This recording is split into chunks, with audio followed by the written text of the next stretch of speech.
Liberal journalist mocks Barron Trump in public. His stunning response leaves everyone silent.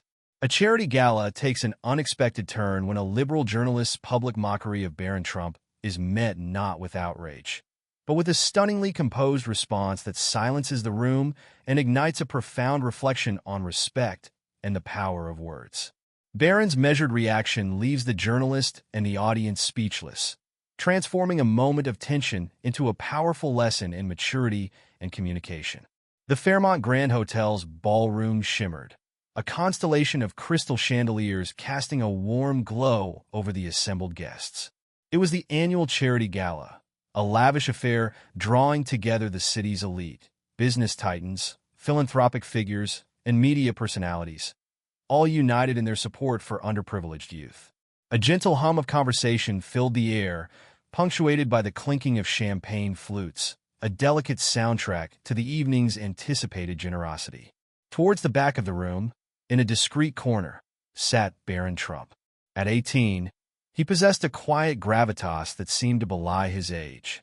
He was here at the invitation of a family friend, a subtle introduction into a world beyond the familiar glare of his family's name. His tall frame was composed, his gaze observant, taking in the scene with an almost detached curiosity.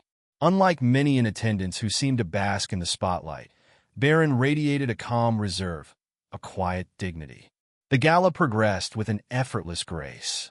A string quartet played a soothing melody, while impeccably dressed waitstaff navigated the room with trays of delicate hors d'oeuvres. The atmosphere was one of polite sophistication, yet a current of anticipation thrummed beneath the surface. Everyone was waiting for the keynote speaker, Julian Vance, a celebrated journalist known for his razor-sharp wit and unapologetically liberal views. His name carried weight, promising an address that would be both insightful and perhaps a little provocative. As Eleanor Ainsworth, the gala's elegant MC, introduced Vance, a palpable shift occurred. Conversations hushed, glasses were lowered, and all eyes turned towards the stage.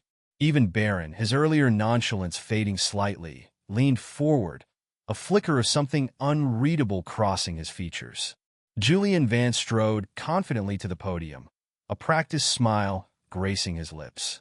Dressed in a tailored suit, he exuded an effortless charisma. The applause was warm, expectant. Whispers rippled through the crowd. What will he say tonight? Will he push the envelope? No one could have predicted just how sharply that envelope would be torn. Vance began with easy charm, his voice smooth and engaging.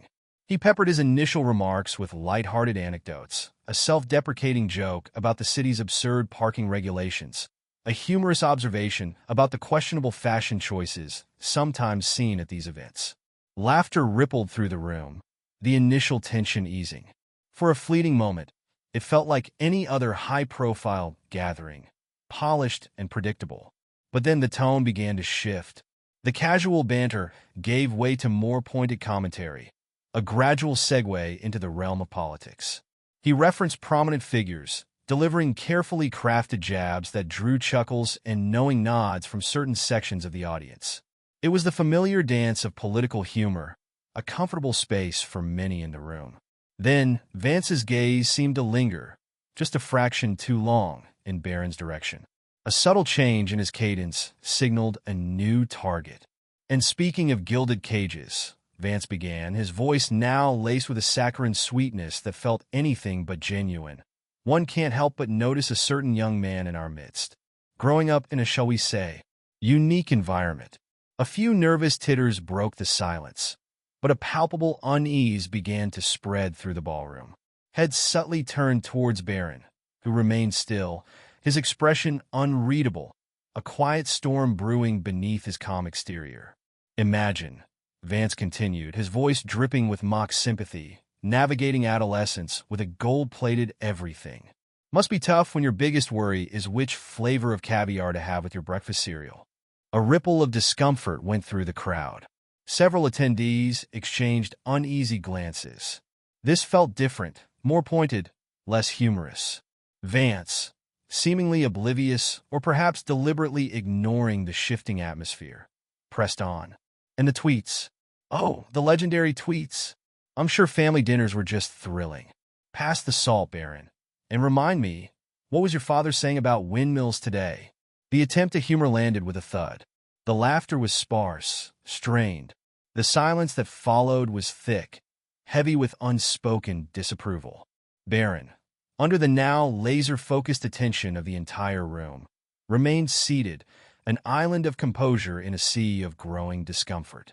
His hands rested calmly on the table, his gaze fixed straight ahead. The air crackled with tension. This was no longer playful banter. It felt like a deliberate act of public humiliation. Some in the audience looked away, embarrassed by Vance's blatant targeting of the young man. The elegance of the evening had been shattered, replaced by an awkward, uncomfortable silence. Then something shifted. A collective intake of breath swept through the room as Barron slowly, deliberately, began to rise. The scrape of his chair against the polished floor echoed in the sudden hush. All eyes were fixed on him, waiting, wondering. He moved with a quiet purpose, his tall frame cutting a striking figure as he walked towards the stage. His posture was straight, his gaze unwavering. Julian Vance, his earlier bravado faltering, watched Barron approach, a flicker of uncertainty now visible in his eyes. The confident smirk had vanished, replaced by a look of something akin to apprehension. The room held its breath. What will he do? What could he possibly say? Reaching the edge of the stage, Barron paused, his gaze sweeping over the stunned audience before finally settling on Julian Vance. His voice, when he spoke, was calm, measured, yet possessed a quiet strength that resonated through the silent ballroom. "Thank you for your perspective, Mr. Vance," he stated, his tone devoid of anger or accusation. It was a simple statement, delivered with an unnerving composure that seemed to deflate the tension in the room, yet simultaneously amplified its weight. A visible ripple went through the audience.